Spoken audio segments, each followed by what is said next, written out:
নমস্কার বন্ধুরা, সবাই কেমন আছো? আশা করি সবাই খুব ভালো আছো। সুস্মিতা ডট এস ফ্যামিলিতে তোমাদেরকে অনেক অনেক স্বাগত। আজকে নতুন একটা রেসিপি আবারও তোমাদের সঙ্গে নিয়ে চলে এসেছি। এখানে দেখো রসুনগুলো ভিজিয়ে দিয়েছি, এগুলো খোলা রসুন, তো সেই কারণে একটু ভিজিয়ে দিয়ে পেঁয়াজ কুচিয়ে নিয়েছি, আদা কুচিয়ে নিয়েছি। এবার এটাকে একটা মশলা বানাবো। আর কি রেসিপি করব তো পুরো ব্লগটা দেখতে থাকো, আশা করি তোমাদের ভালো লাগবে। তো চলো, ওদিকে আমি বসিয়ে দিচ্ছি প্রেশার কুকারে সিটি দিতে। তো তরকাটা এখানে সিটি দেবো। হ্যাঁ, আজকে একটু বানাবো তরকা। তো চলো আজকে দেখতে থাকো। আমি সিম্পলের মধ্যে একটু নিরামিষ টাইপেরই, মানে ডিম তরকা নয়, আলু তরকা বানাবো। তো ফ্রাইং প্যানে দিয়ে দিলাম একটু তেল। তো দেখো তেল গরম হয়ে গেছে, আমি শুধু ফোড়নে দেবো জিরে, সাদা জিরে, একদমই হালকা করে করবো এটা। এখানে পেঁয়াজগুলো দিয়ে দেবো।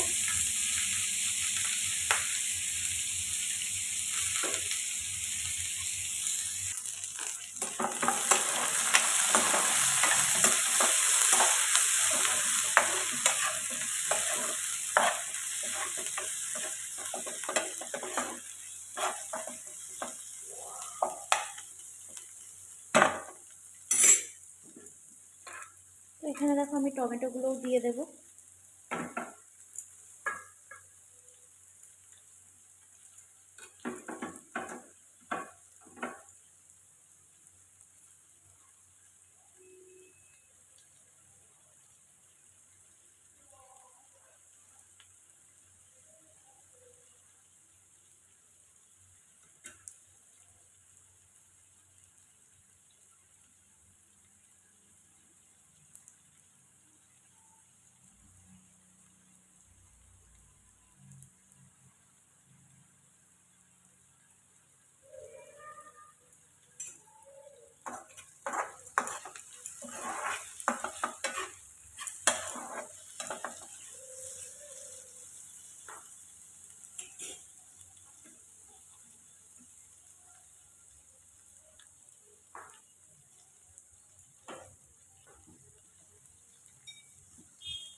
তো এবারে দিয়ে দেবো লবণ স্বাদ মতো,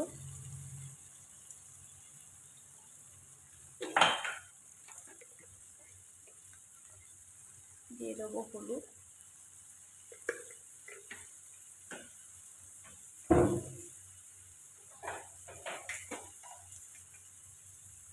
জিরের গুঁড়ো,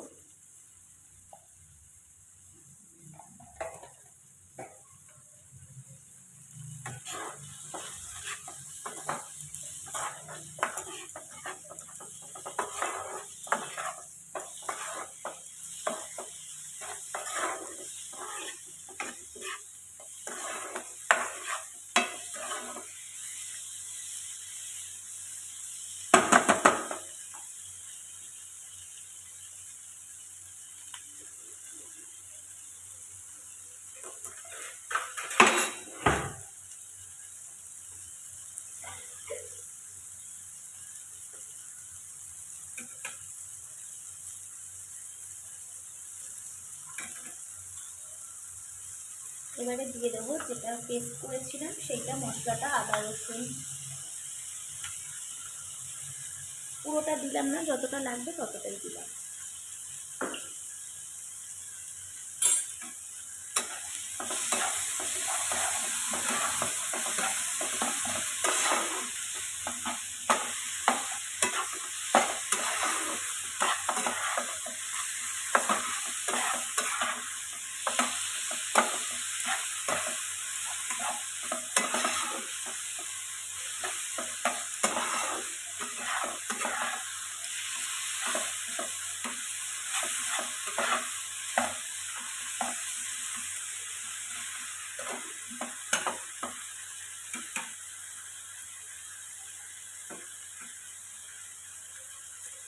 আচ্ছা, এবারে মেন যেটা দেব, আমি তরকারিটা একটু অন্যরকমভাবে করছি আমি, তো সেই জন্য দিয়ে দেবো আলু। আলুটা আমি এরকমভাবে একটু ভেঙে দেব, জাস্ট এইরকম করে।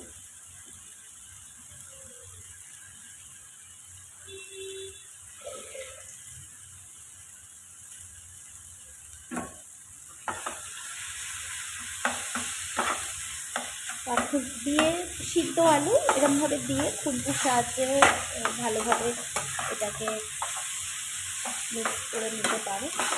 আমি পুরোটা একদম ভালোভাবে যে পেস্ট মতন বানিয়ে আলুটা সেরকমভাবে দিলাম না, শুধু জাস্ট এরকমভাবে এটা করতে করতে এখন অলরেডি একটা মাখো মাখো টাইপের হয়ে যাবে মশলাটা আলুটার সাথে।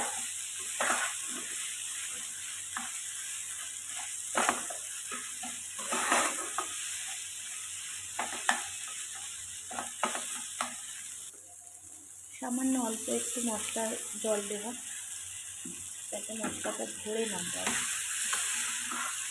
দেখো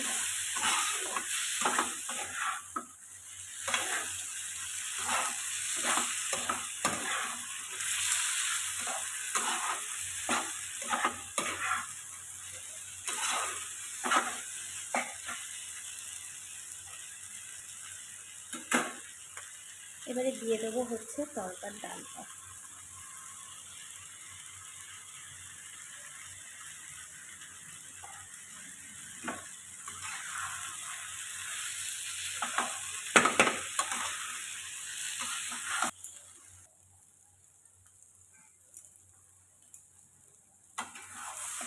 তো দেখো ভালোভাবে একদম কষিয়েছি অনেকক্ষণ ধরে।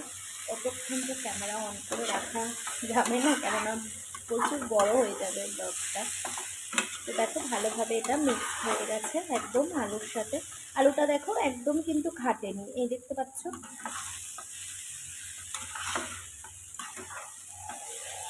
আমরা বাঙালিরা না আলু ছাড়া মনে হয় কিছু চিনি না, কিন্তু আমার মনে হয় আমি একটু বেশি আলু ছাড়া কিছুই বুঝি না। আলু না দিলে আমার সেই জিনিসটা, সেই তরকারিটা আমার যেন স্বাদ লাগে না। কিন্তু হ্যাঁ, যেটা যেটা আলু দেওয়া যাবে না সেটা ঠিক আছে। তো তরকারিটা না আলু দিলেও চলে যেত, কিন্তু আমি একটু আলুটা দিয়ে দেখলাম যে কেমন লাগবে খেতে আজকে।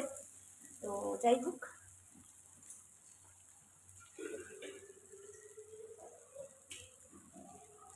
চলো এবারে সামান্য একটু জল দিয়ে এটাকে মিক্স করে নেব।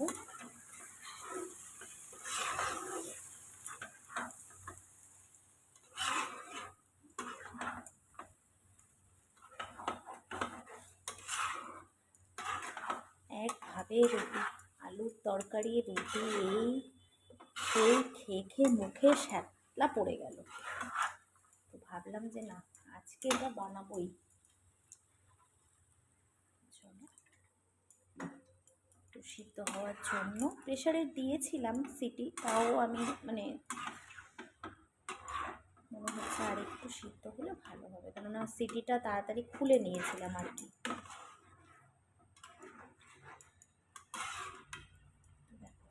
একদম একটু মানে রুটি দিয়ে খাবো তো, এরকম একটু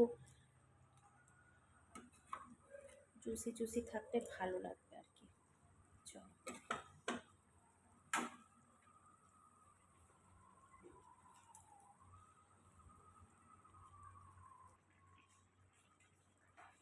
তো দেখো 4টে লঙ্কা 4-5টা দিয়ে দিলাম ওপর থেকে। এটা সিদ্ধ হয়ে যাবে আশা করি।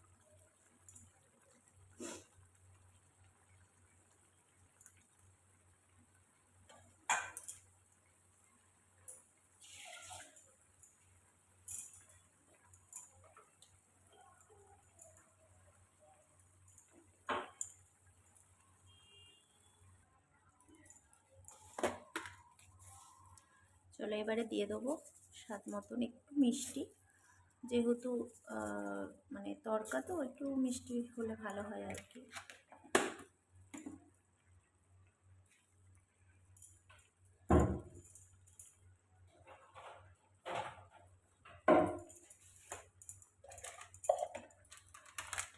দিয়ে দেবো গরম মশলা,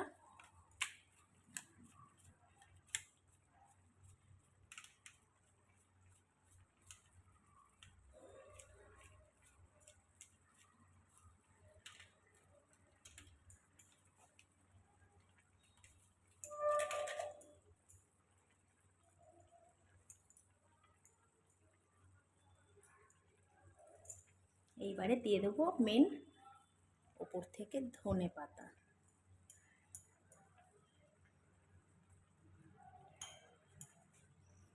চলো আমাদের রান্না কমপ্লিট। আজকের এই তরকার রেসিপিটা তোমাদের কেমন লাগলো অবশ্যই কিন্তু তোমরা জানিও কমেন্টে। তো চলো আজকের মতন টাটা, কালকে আবারও তোমাদের সঙ্গে একটা ছোট্ট রেসিপি ব্লগ শেয়ার করব আশা করি। তো আজকের এই ভিডিওটা তোমাদের কেমন লাগলো অবশ্যই কিন্তু কমেন্ট করে জানিও। আর এইরকমভাবে তোমরাও নিরামিষ আলু তোমরাও নিরামিষ আলু দিয়ে তরকা বানিয়ে রুটি দিয়ে খেতে পারো। হ্যাঁ, হয়তো পেঁয়াজটা দিয়েছি, পেঁয়াজটা তোমরা স্কিপ করে যেও, দিয়ে তোমরা এইভাবে বানিয়ে খেয়ে দেখো, আশা করি তোমাদের ভালো লাগবে। তো চলো অবশ্যই কেমন লাগলো তোমাদের এই সুন্দর একটা ছোট্ট রেসিপি ব্লগ তোমরা কিন্তু অবশ্যই কমেন্ট করে জানিও। রুটির সাথে তরকা একদম রেডি হয়ে গেছে আজকে রাতের ডিনার আমাদের। কিন্তু জানো তো তরকাটা তো দারুণ খেতে হয়েছিল। তো চলো আজকের এখানে রুটি, পেঁয়াজ কুচি সাথে তরকা রয়েছে, তোমরাও এরমভাবে বানিয়ে খেয়ে দেখো, অবশ্যই কমেন্ট করে জানিও তোমাদেরও কেমন লেগেছে। আলু তরকাটা বেশ ভালোই লাগলো, খারাপ লাগেনি। তো চলো আজকের মতন টাটা, সবাই ভালো থেকো, সুস্থ থেকো। ব্লগটা ভালো লাগলে অবশ্যই একটা লাইক করে দিও। আবার নেক্সট একটা নতুন ব্লগে দেখা